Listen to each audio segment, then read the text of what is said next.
서울의 한 초등학교에 경상도 출신 선생님이 부임을 하셨습니다.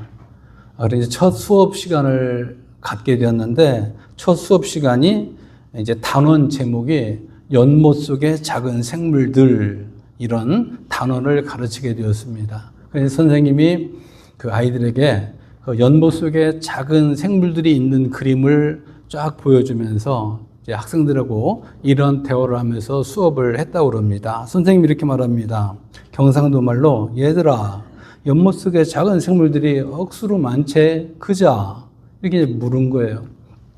서울에 있는 아이들이 선생님 억수로가 무슨 뜻이에요? 이렇게 물었습니다.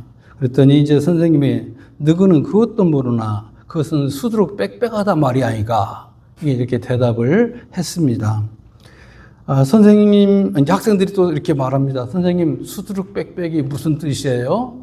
아무리 말해도 아이들이 말귀를 못 알아듣고 자꾸 질문하니까 선생님이 화가 나서 이렇게 말했습니다. 이 바보들아, 연못 속에 작은 생물들이 천지 삐깔이 있다. 이 말 아이가 이렇게 말을 했다고 그럽니다. 이제 선생님과 아이들이 어떤 그 출생 내지는 성장 배경이 너무 다르니까 소통이 잘 안 이루어졌던 거죠. 그래서 이제 어느 나라든지 표준말이라는 게 있습니다. 그래서 이제 온 사람들이 같은 말로 통일을 해서 의사소통을 도모하는 거죠. 근데 여러분 이런 언어 말고도 우리의 인생 가운데 우리의 삶이 얼마나 버라이어티합니까? 참 삶의 어떤 환경, 성장, 배경 이런 것들이 너무너무 다양합니다. 그렇다면 이런 다양한 삶의 표준이 있다면 그것이 무엇이겠습니까? 또 왜 그럴 것 같습니까? 오늘 본문은 그것을 우리에게 가르쳐 줍니다. 바울 사도는 다메섹 도상에서 부활하신 예수님을 만나고 이제 복음을 깨닫고 아라비아 사막으로 가서 하나님과 일대일의 깊은 교제를 나눔으로 자기가 만났던 예수님 구원의 진리를 확실히 정립하라는 시간을 가졌습니다. 그 후로는 이제 다메섹으로 가서 자기가 예수님을 만났던 그 지역으로 가서 온갖 핍박을 받으면서 복음을 전했고 그 이후에는 예루살렘으로 가서 베드로와 야고보와 같은 사도들을 만나서 잠깐 교제를 했습니다. 그 다음에는 이제 자기 고향인 수리아와 길리기아로 가서 오해를 받아가며 교회를 섬겼습니다. 고향 사람들이 자기 고향 출신 바울이 돌아왔음에도 불구하고 뭐 환영한다고 현수막을 걸기는커녕 굉장히 천대시하고 미워했는데 그 이유가 있습니다. 왜냐하면 불과 몇 년 전까지만 해도 아주 전도 유망한 엘리트 유대인이었는데 어느 날 갑자기 나타나더니 자기가 그렇게 싫어하고 미워하던 그 예수님을 믿으라고 전하고 있으니까 동네 사람들이 볼 때는 제가 이렇게 된 거 아니야? 이런 마음이 들어서 바울을 무시하고 핍박을 했던 것이죠. 그러던 말던 바울은 자기가 믿는 예수님이 너무나 좋으니까 자기가 그토록 지금까지 귀하게 했던 학벌, 재산, 명예, 신분 이 모든 것들을 다 배설물로 여기면서 열심히 복음을 위해 고난과 핍박을 마다하지 않았습니다. 그러다가 이제 어느덧 14년이 지났습니다. 바울은 바나바와 디도를 데리고 함께 예루살렘으로 올라갔습니다. 바나바는 누구냐? 유대인 출신이에요. 유대인 출신. 그리고 그 사람은 성경을 보니까 착하고 성령이 충만한 사람이라고 소개되고 있고 바울을 예루살렘 교회에 소개했던 사람이라고요. 그러니까 바울이 핍박하다가 갑자기 예수를 믿는 사람이 되니까 예루살렘에 있는 사도들이 교회들이 그 사람을 굉장히 싫어했습니다.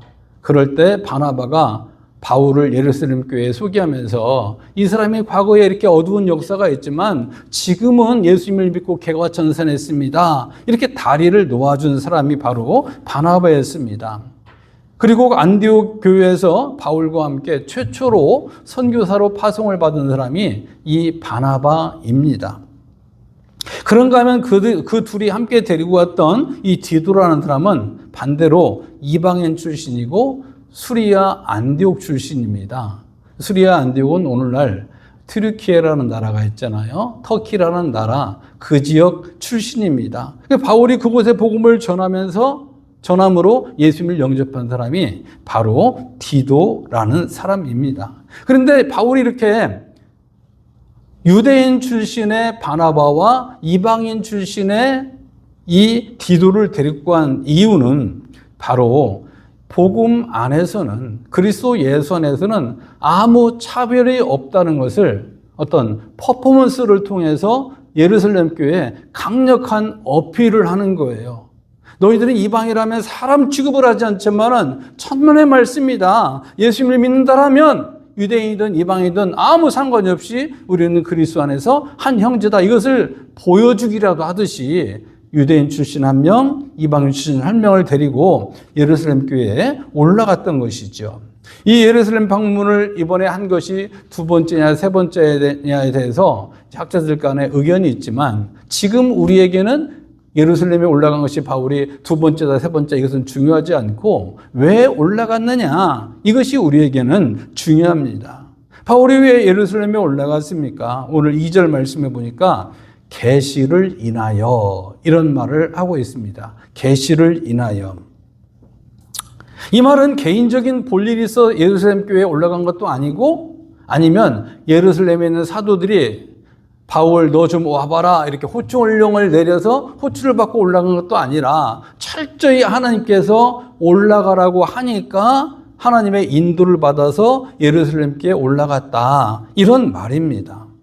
이것이 바울이 얼마나 계시 의존적인 삶을 살았고 하나님의 인도에 민감하게 순종했는지를 보여주는 것이죠. 다른 말로는 하나님의 말씀에 얼마나 그가 순종하는 삶을 살았는지를 보여주는 증거라는 말입니다. 이것은 우리에게도 매우 중요한 가르침을 줘요. 우리가 흔히 기독교 신앙을 가르쳐서 계시 의존적 신앙이다, 이런 표현을 쓰잖아요. 계시가 뭐예요? 하나님이 자기 자신을 보여준 게 계시라는 거예요. 하나님이 자기 자신을 어떻게 보여줬습니까? 옛날에는 꿈에도 보여주셨고 환상으로도 보여주셨는데, 지금은 기록된 성경 말씀을 통해서 자신을 드러내고 계시잖아요. 그래서 성경은 계시의 책입니다. 따라서 계시 의존적 신앙이라는 것은 하나님의 특별 계시인 성경 66권을 삶과 신앙의 유일한 근거로 믿고 순종하는 신앙, 이게 바로 계시 의존적 신앙이라는 거죠. 이 말은 어떤 개인적인 깊은 사색이나 어떤 철학적인 사변이나 아니면 옛날부터 내려온 어떤 전통이나 이런 것들이 자기 인생을 컨트롤하는 어떤 룰이 아니라, 원리가 아니라, 원칙이 아니라 성경이, 하나님의 말씀이 원칙이라는 이런 말입니다. 그런데 하나님의 이 특별 계신 성경은 창세기부터 요한계시록까지 66권으로 계시가 완성이 되었습니다. 그래서 지금도 하나님은 우리를 이 말씀, 성경을 깨우쳐 주심으로 우리에게 자신을 드러내시고 우리를 인도해 가십니다. 그래서 우리는 계시적 삶을 살기 원한다면 우리는 하나님의 말씀을 늘 묵상하고 배워야 되는 거죠. 우리가 왜 예배 때마다 말씀을 설교하고 이런 과정을 하겠습니까? 하나님이 뭘 말씀하는지, 뭐라고 말씀하는지, 어떻게 인도하는지, 이것을 배우기 위해서인 것이죠. 이렇게 우리가 성경의 가르침을 삶의 원리로 삼고 사는 사람을 가르쳐서 우리는 참 그리스도인, 성숙한 그리스도인이라고 부르는 것이죠. 바로 천국은 이런 사람들에게 열리는 나라입니다. 그러나 만약에 우리가 교회는 열심히 다니지만 성경의 가르침과는 동떨어진 삶을 사는 종교인, 아니면 무늬만 크리스찬으로 산다면 그런 사람에게 천국의 문은 열리지 않습니다. 사랑하는 성도 여러분, 우리가 스스로 한번 진단해 봅시다. 저와 여러분은 계시 의존적인 신앙생활을 하고 있습니까? 아니면 자기 의존적인 신앙생활을 하고 있습니까? 그런데 세상에는 내가 복음을 믿고 사는 사람이 너무 많아요.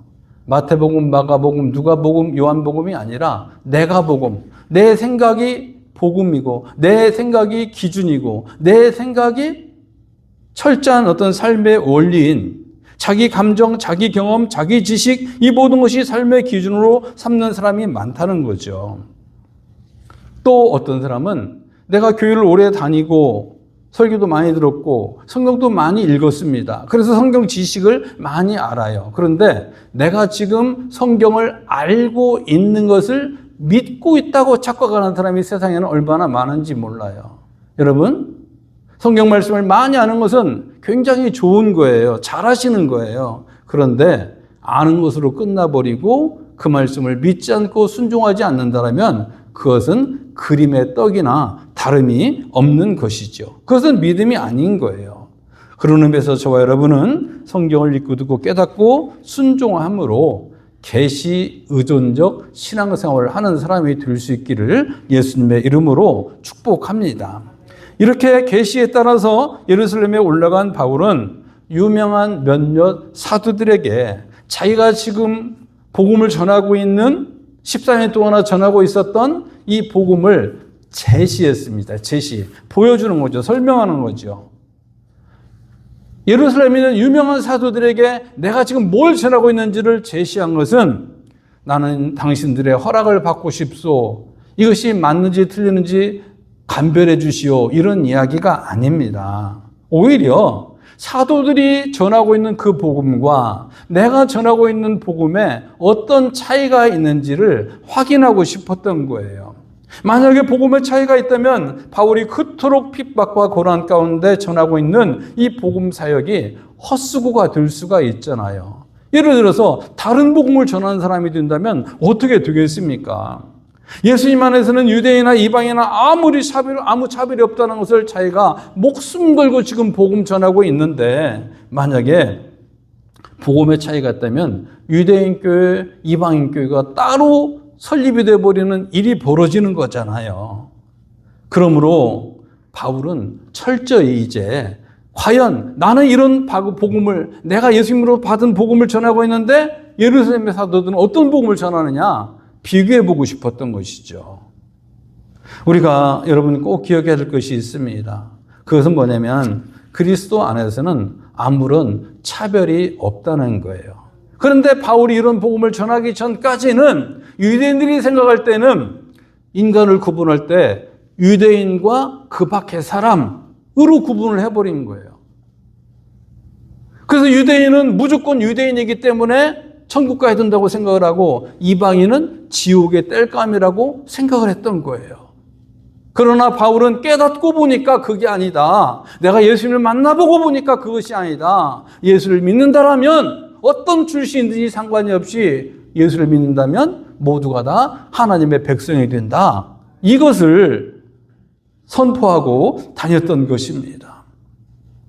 그런데 여러분 우리가 이렇게 예수 안에서는 누구나 동일하다 똑같다는 이 복음을 확실히 믿고 있음에도 불구하고 실제 생활에서는 이러니까 차별하고 저러니까 차별하고 살아간다면 우리는 성경을 이론으로만 아는 사람이라는 거예요. 적용을 해야 될 거 아니겠습니까? 그러므로 교회에서는 가난한 사람이나 부자나 젊은 사람이나 늙은 사람이나 유식한 사람이나 무식한 사람이나 다 아무런 차별이 없습니다.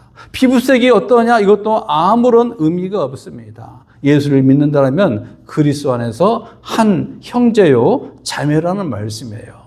영광스러운 하나님이 그 사람도 받으시고 저 사람도 받으시는데 자기가 뭐라고 누구는 안 되고 누구는 안 된다고 차별을 하고 등급을 매긴다는 말입니까? 인간은 하나님 앞에서 등급이 없어요. 예수님의 피로 구원받은 사람이라면 모두가 똑같다는 말입니다. 그런 의미에서 우리가 교회 와가지고 자꾸 사람 훑어보고 짜려보고 차별하고 이런 행동을 하고 이런 마음이 불쑥불쑥 올라온다는 것은 그 사람이 얼마나 인격적으로 신앙적으로 미성숙한 사람이냐 얼마나 세속적인 사람이냐 이것을 증명하는 것일 뿐이에요. 세상에서는 그렇잖아요. 다 계급이 있습니다. 다 끼리끼리 놉니다.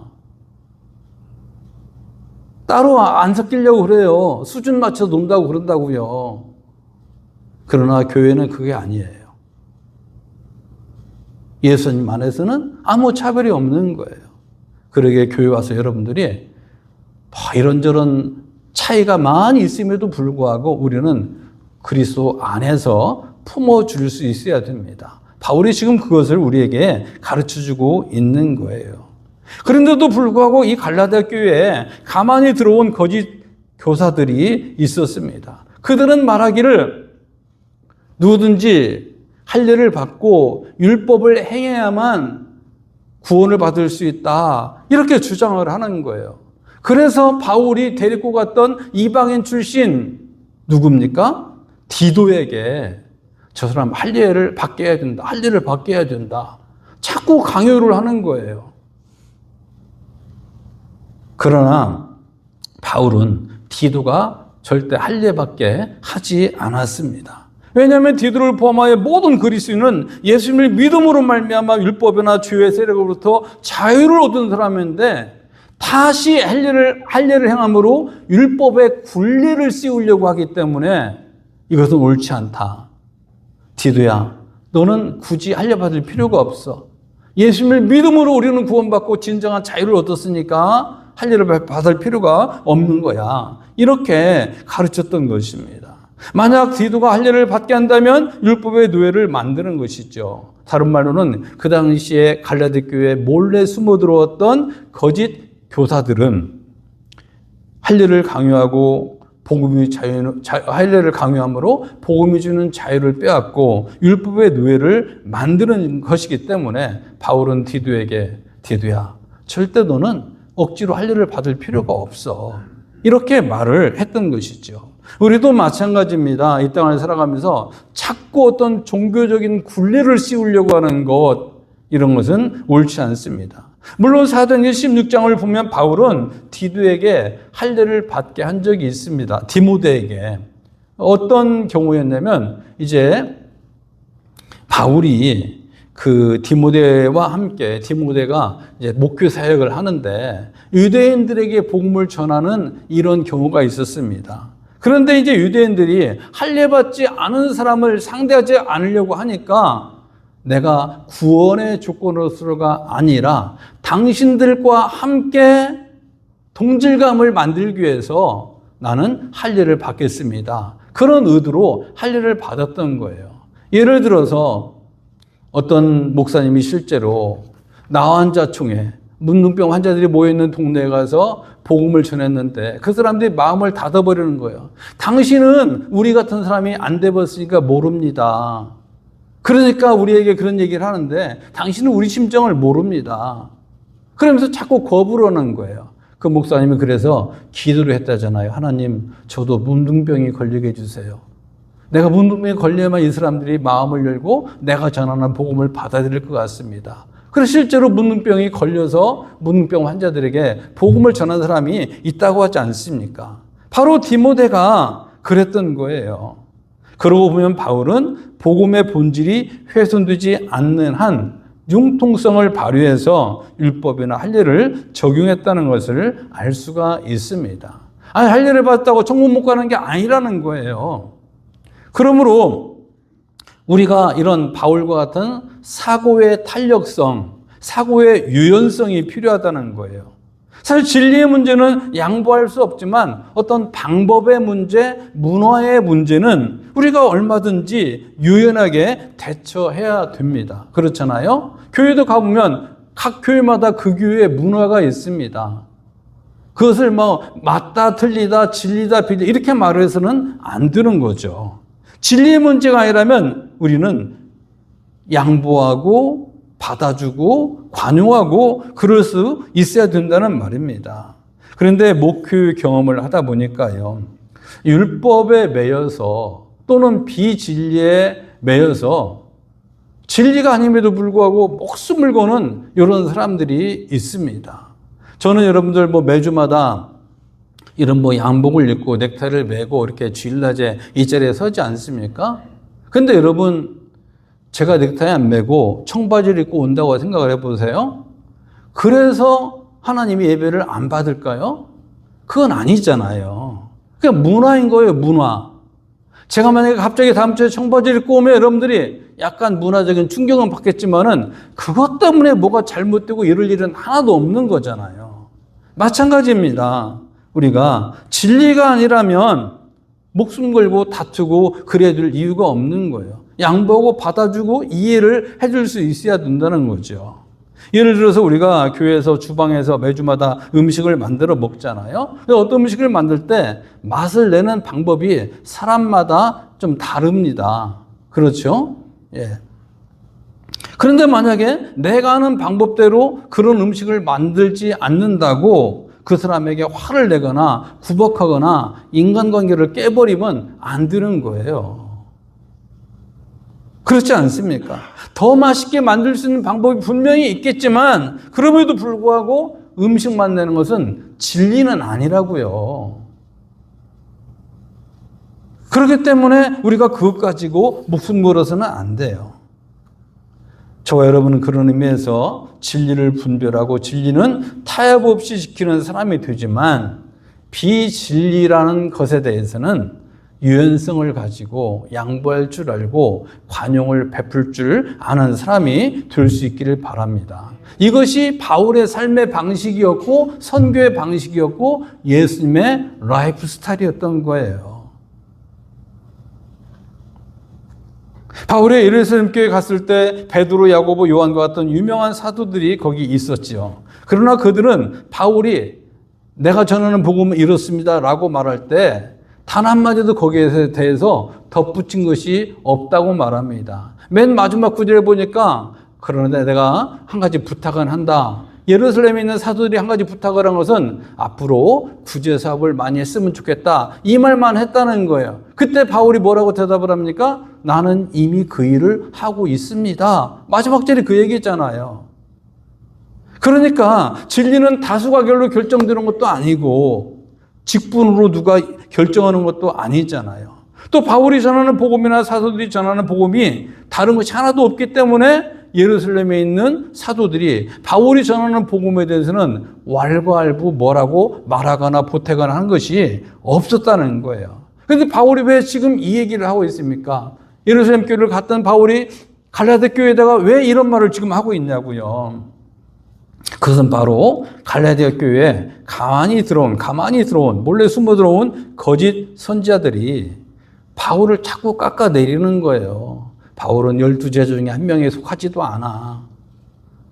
그러니까 그가 전하는 것은 예루살렘에 있는 12사도보다 지금 복음에 전하는 내용의 질이 좀 떨어지는 거야. 수준이 낮아. 이런 식으로 자꾸 바울과 그가 전하는 복음을 폄훼하니까 그게 아니다. 갈라디아 교회 성도들아, 내가 예루살렘에 있는 사도들을 만나봤지만 내가 전하는 이 복음의 내용에 대해서 아무도 여기에 대해서 보태거나 빼거나 잔소리하는 사람이 없었다.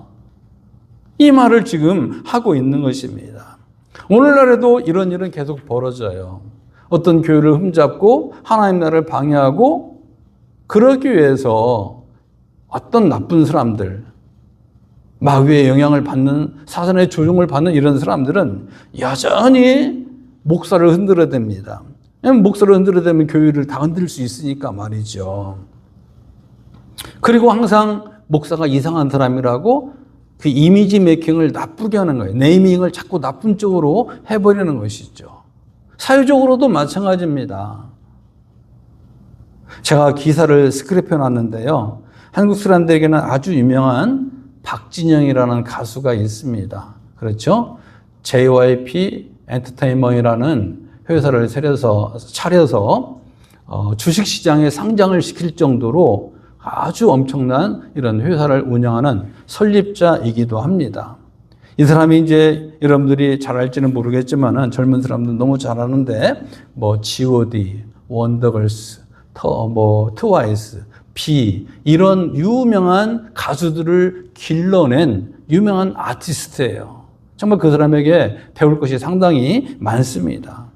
그리고 현재 이 한국이라는 정부에서 대통령 직속 기관에서 장관급의 대우를 받으면서 문화에 대해서 어드바이스를 해주는 이런 직책을 가지고 있는 사람이에요.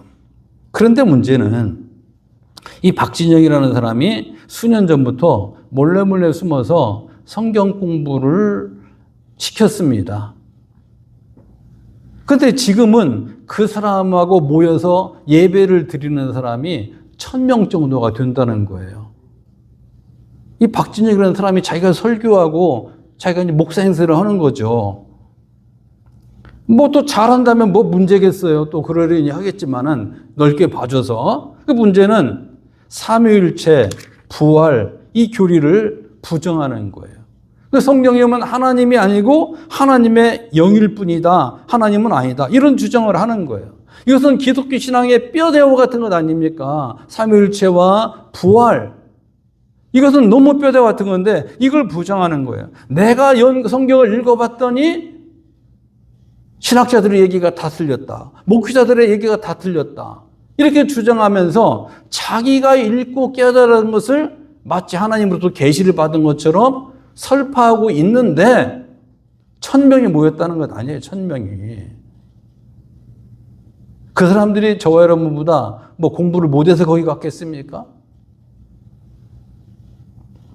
그래서 생각을 해보세요. 자기 해석만이, 자기 읽은 것만이 전부라고 진리라고 얘기하면서 예수님 이후로 기독교 역사가 지금 2000년이나 되고 있는데 그동안에 얼마나 많은 신학자들과 목회자들이 있었습니까? 그런 사람들은 바보입니까? 자기가 몇 번 읽어봤더니 다 틀렸다, 내 말이 맞다. 이렇게 주장한다는 게 얼마나 어불성설입니까? 여러분들이 속지 마십시오. 이분이 이제 초혼을 실패하고 재혼을 했는데 재혼한 부인이 구원파의 유병헌이라는 분이 있잖아요. 옛날에 뭐 엄청난 사건 때문에 뉴스 나왔던 그분의 어떤 그 교인들, 구원파에 속한 어떤 부인을 만난 이후로 종교에 관심을 갖고 그래서 구원파적인 교리를 영향을 많이 받았다고 본인은 아니라고 잡아떼는데 전하는 내용들이 다 그렇다는 거죠. 정신 바짝 차려야 됩니다. 아무리 똑똑하고 유명한 사람이 말한다 할지라도 우리가 진리를 부정하지 않으면 거기 1000명 모이는 사람들이 훌쭈그리 한 사람이 가 있는 게 아니에요. 연예인도 많이 가 있고 지식인도 가 있는 거예요. 사단은 지금도 여전히 그렇게 방해를 한다고요. 그러나 예루살렘 교회 유명한 사도들은 베드로가 유대인 선교의 사명을 받았듯이 바울은 이방인 선교의 사명을 받았다는 것을 인정했습니다. 그리고 기둥과 같이 여기는 야고보와 게바와 요한도 바울과 바나바에게 교제의 악수를 청했습니다. 무슨 말이냐면 베드로가 유대인 선교의 사명을 받은 것을 자기들이 알고 있듯이 바울은 이방인 선교의 사명을 받았다고 예루살렘에 있는 사도들도 인정을 하고 말을 했다. 이런 말입니다. 그러면서 바울 일행에게 우리 앞으로 잘 지냅시다. 이렇게 교제 악수를 청했다고 오늘 본문은 우리에게 말씀하고 있습니다.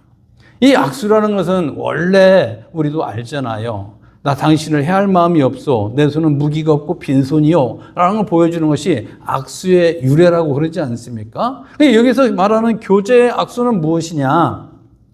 우리 앞으로 잘 지냅시다. 그리고 우리 어떤 계약을 하나 맺읍시다. 이런 의미가 있는 거예요. 무슨 계약이겠습니까? 그것은 뭐냐? 베드로와 예루살렘에 있는 사도들은 유대인 선교를 집중적으로 할 테니까 바울과 바나바와 당신들은 이방인 선교를 집중적으로 하기로 우리가 상호 인정을 하고 계약을 맺읍시다. 이런 것이 바로 교제의 악수였다는 말입니다. 그런데 여러분, 예루살렘에 있는 유명한 사도들이 왜 바울에게 교제의 악수를 청했다고 했습니까? 오늘 9절에 보니까 이렇게 말합니다. 또 내게 주신 은혜를 알므로 이렇게 말해요. 이게 무슨 말이냐면 예루살렘에 있는 사도들이 바울이 다메섹 도상에서 예수님을 만나고 구원의 진리를 깨닫고 온전한 믿음을 전하는 사람인 것을 알았으므로 이런 뜻입니다. 바울이 전하는 복음이 옳거니 이것을 인정을 하고 교제의 악수를 청했다. 이런 말씀인 거죠. 그러므로 이런 교제의 악수가 의미하는 것은 자기들과의 동질성 그리고 차별성 이 두 가지를 서로 인정한 거예요. 예루살렘에 있는 사도나 바울이나 같은 하나님을 섬기고 있으니까 동질성이죠. 그런데 소명이 다른 거예요. 누구는 유대인 선교, 누구는 이방인 선교. 이것은 차별성이죠. 이건 틀린 게 아니라 다른 거죠. 우리도 이것을 알아야 돼요. 우리가 하나님을 섬기고 있지만 사람마다 은사가 다르고 소명이 다릅니다. 사람마다 배움이 다르고 이해도가 달라요. 사람마다 성격도 다르고 성장 배경도 다르고 표현력도 다릅니다. 우리가 뭐 수십 년 친구가 있다 할지라도 척하면 척이고 눈만 봐도 안다 이런 사람들이 있지만은 실제로 모르는 게 너무 많습니다. 그래서 우리가 뭐 노랫말에도 그런 거 있잖아요. 나도 나를 모르는데 네가 나를 알겠느냐 이런 유행가 가사도 있잖아요. 어떤 때는 나도 나를 모르겠어 이렇게 자백을 하는 경우가 있지 않습니까? 심지어 수십 년을 같이 산 부부라도 참 모르겠다 이 사람 이런 경우가 얼마나 많이 있는지 몰라요. 그런 의미에서 우리가 교회 공동체 모여서 신앙생활을 할 때 다양성 그리고 차별성 그리고 동질성 이런 것들을 인정을 해야 우리는 갈등이 없고 부딪히지를 않는 것이죠. 바울은 지금 갈라디아 교인들에게 그걸 말하고 있는 거예요. 베드로는 유대인 선교, 나는 이방인 선교다. 이걸 말하고 있는 거죠. 왜냐하면 가짜 교사들이 와가지고 왜 다르냐 너는 이런 식으로 얘기하니까 야 동일성이 있는가 하면 다양성이 있는 거다. 이걸 말하고 있다는 말입니다. 여러분 우리말에 지양이라는 말이 있고 지향이라는 말이 있잖아요. 지향과 지향은 발음상으로는 엇비슷하게 들리는데 뜻은 정반대의 뜻을 가지고 있습니다. 지향이라는 것은 더 높은 단계로 올라가기 위해서 뭔가를 하지 않는 게 지양이에요. 반대로 지향은 어떤 목표를 향하여 계속 나아가려는 노력들, 이게 지향입니다. 저와 여러분은 순수 복음을 지향할 필요성을 너무나 절실히 느끼는 시대를 살아가고 있습니다. 기독교 역사 가운데 사이비가 없었던 시절은 한 번도 없었지만 오늘날처럼 이단이나 사이비나 싸구려 복음이 판을 치는 시대는 없는 거예요. 우리가 이런 말이 있잖아요. 홍수가 나면 물은 많은데 정작 마실 물이 없다. 이런 말이 있지 않습니까? 마찬가지예요. 이 땅에 교회도 많고 설교도 많고 너무너무 많지만 무엇이 순수 복음인지 헷갈리는 경우가 너무 많은 거예요. 이런 시대에 바울 사도는 우리에게 순수 복음을 전해주기 위해서 목숨을 걸고 지금 뛰고 있는 것 아니겠습니까? 그래서 우리가 그 복음을 들은 거예요. 신약성경 27권 가운데 바울 사도가 13권을 기록했다고요. 그 바울의 피나는 순수 복음의 전함의 과정이 있었기 때문에 지금 우리가 온전한 믿음을 가지고 천국 백성으로 살아가는 것 아니겠습니까? 이 은혜를 감사하면서 우리도 순수 복음을 지향하고 지켜낼 수 있기를 바랍니다. 우리가 적당히 사람 눈치 보고 물에 물 탄 듯 술에 술 탄 듯 그런 삶을 살아서는 안 돼요. 순수 복음이 우리의 삶의 기준이 되는 인생이 되기를 예수님의 이름으로 축복합니다.